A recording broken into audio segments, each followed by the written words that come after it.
Tonight, the mayor removes himself and the CCC in the line of fire from a group of irate produce vendors.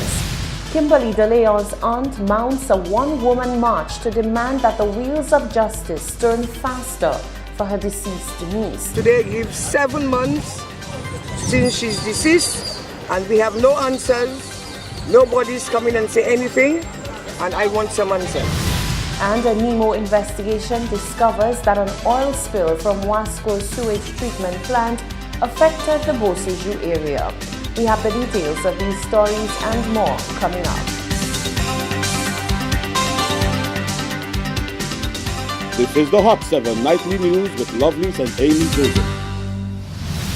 Good night. It is Wednesday, the 29th of May, 2019. Welcome to the Hot 7 Nightly News. We're on Flow, channel 117, also being simulcast on Kiss FM 105.5 and 105.9. You can also watch on our website, www.caribbeanhottv.com, and on our free mobile app. Just search for Caribbean Hot FM in the App Store. I'm Lovely St. Amy Joseph. Thank you for joining us. On Friday, the 24th of May, the police marine unit vessel intercepted a local canoe named Corey about 100 yards off Mathres Point in Vieux-Fort, resulting in the arrest of one St. Lucian national. 63 pounds of what appeared to be cannabis was discovered and seized. One individual named Martinez Fontenelle of Bruceville, Vieux-Fort, was arrested and subsequently charged for the possession of a controlled drug. He was later escorted to the 2nd District Court, where he was granted bail. The second occupant jumped overboard in an attempt to flee.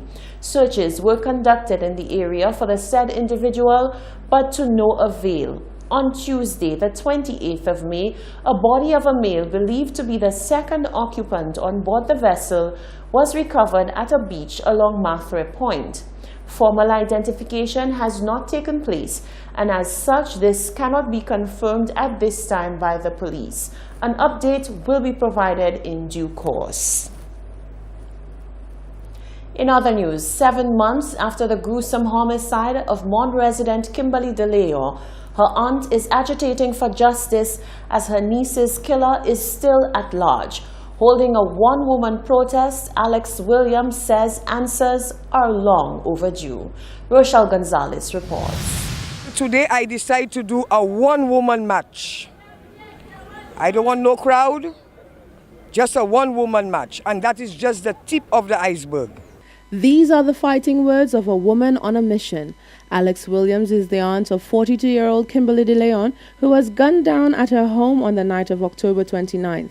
7 months on, her killer is still free, and her family is still calling for justice. On Wednesday morning, Williams said not enough is being done to solve the crime, which claimed the life of the mother of two. I've heard certain things, but which I will not repeat, and nobody's coming on air to say anything. All they keep saying, we're getting, something is coming. But the real McCoy is in there, and I know it is there, and I will not talk about it. Williams said she will go as far as she can to get answers and to the bottom of this case. Reporting for Hot 7 News, I am Rochelle Gonzalez. The National Oil Spill Committee of the National Emergency Management Organization, NEMO, convened an emergency meeting on Tuesday, the 28th of May, to review an investigation of illegal disposal of oil sludge at the Wasco treatment plant at Beausejour. An investigation was conducted on Monday, the 27th of May, by the Environmental Health Division as a result of the oil spill. Acting Chief Environmental Health Officer Parker Ragnanan elaborated on the findings of the investigation into the oil spill. The Division of Environmental Health responded, and subsequent site visit was conducted. At that site visit, it was observed that there was a significant amount of oil that had been disposed at the plant. And the quantity was so significant that we saw the spillage had overflowed the pit and consequently contaminated some of the lands to the bottom part of the property Further, the oil had gotten into the nearby watercourse, and this had resulted in a large fish kill that we observed. It was further observed that there was a large quantity of oils that surfaced and affected the vegetation in the area. And therefore, this remained a grave concern to the organization. And hence, we thought it important to bring in all the stakeholders and to determine the best way of dealing with that spill. WASCO is currently working with NEMO for immediate remedial measures. The company has agreed to immediately submit to NEMO a plan of action for cleanup procedures by its contractor. A monitoring team of NEMO has also been set up to review the cleanup procedures and to ensure that the area is brought back as much as possible to pre-spill conditions. Measures will be taken to ensure that such an event does not happen again. NEMO implores the users of the plant to be conscious of actions that can have negative effects on the environment. Disposal of garbage, oil sludge, and the like are not permitted, and companies that need guidance on such disposal are advised to seek the assistance of the Solid Waste Management Authority and the Environmental Health Division. Castries Mayor Peterson Francis is removing himself and the CCC in the line of fire from a group of irate produce vendors. Whilst the group is up in arms and accusing the mayor of taking away their livelihoods, Francis says his hands were forced by other vendors themselves. Rochelle Gonzalez tells us more. High tensions at high noon in the Castries Town Hall on Wednesday when a group of produce vendors paid a visit to Castries Mayor Peterson Francis. The group wanted to know why they are being forced to vacate their Jeremy Street location where they ply their trade on evenings. The mayor was bombarded with raised voices and quick-fire questions, demanding to know why he made such a decision. However, he let them know that they had the wrong target. My dear, as I said before, that Peterson Francis had no issue with the vendors on Jeremy Street.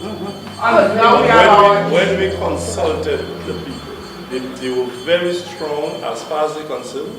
This is your own vendors, that they would have been at a disadvantage because you know in St. Lucia, every people don't like to walk, they like everything next door. So if they come down Jeremy Street, they come down Jeremy Street and they encounter you all first, that is where they will stay. I am telling you, this is what your own vendors said.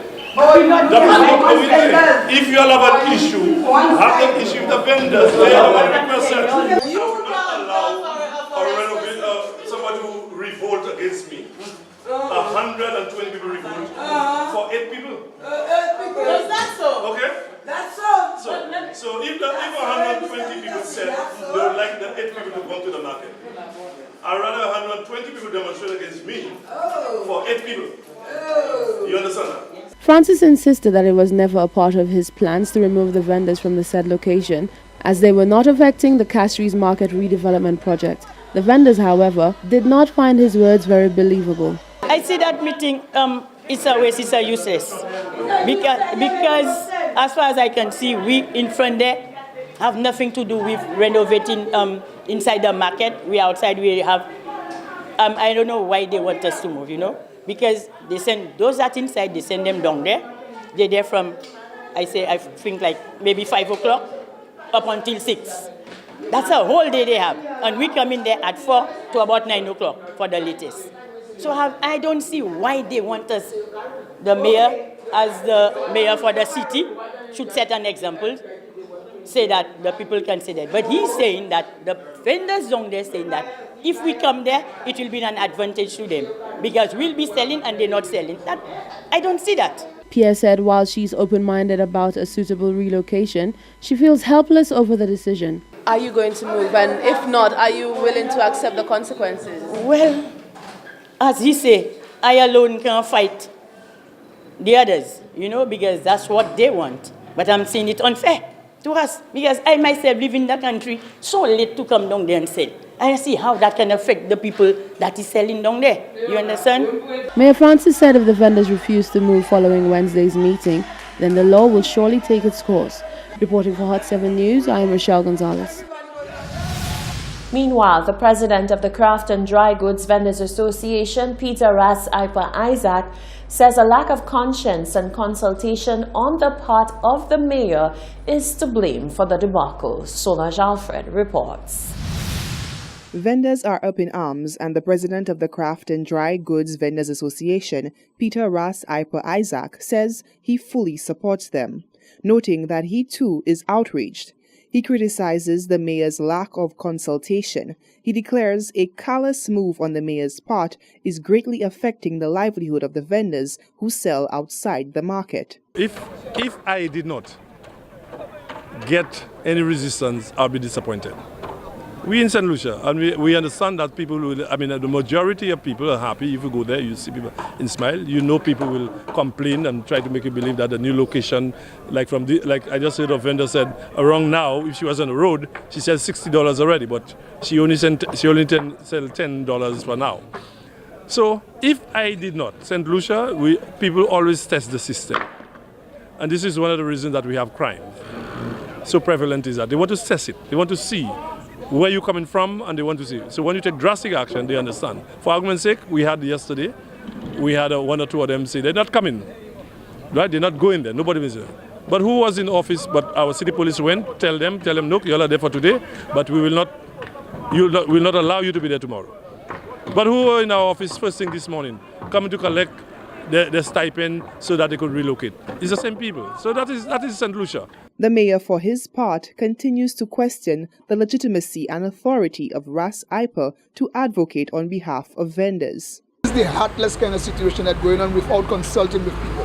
These vendors are selling in front of the market there from God knows when. Not now. From 4 o'clock, they started putting out the things until maybe about 8, 9 o'clock. Why you just come all of a sudden and want to take the people from the livelihood? They start their business selling there from 4 o'clock. This is heartless. You know, this is, I don't even know what to say. But to tell you the truth, this is unconscionable to really deal with these people in that manner. You have no discussions with them. They're not part of the people you gave $400 or $500. They're not part of none of that.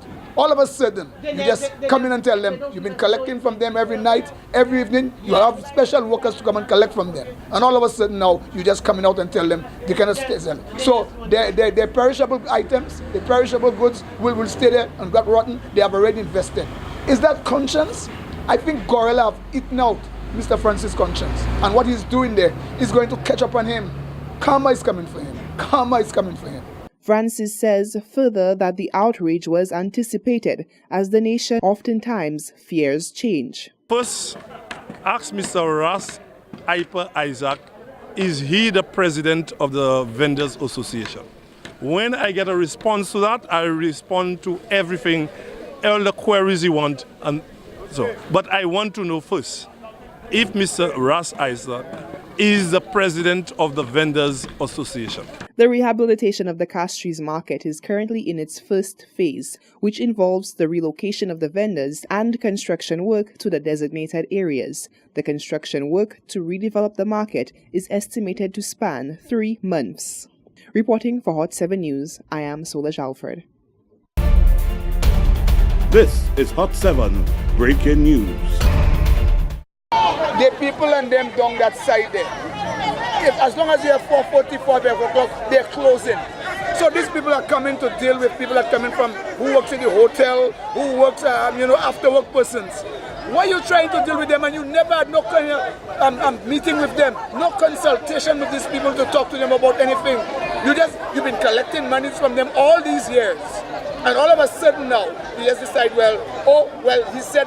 According to what Peterson said, the people and them down there told him that these people is going to be, put them at a disadvantage.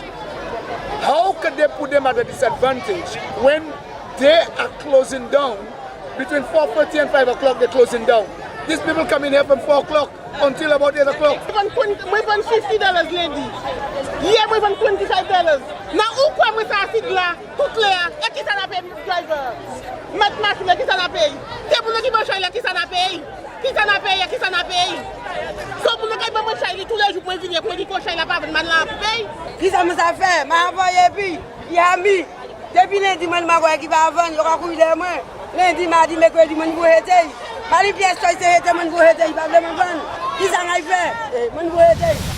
This is the Hot 7 Nightly News. When we come back, fisherfolk call for urgent attention to their plight following privatization of the Fish Marketing Board.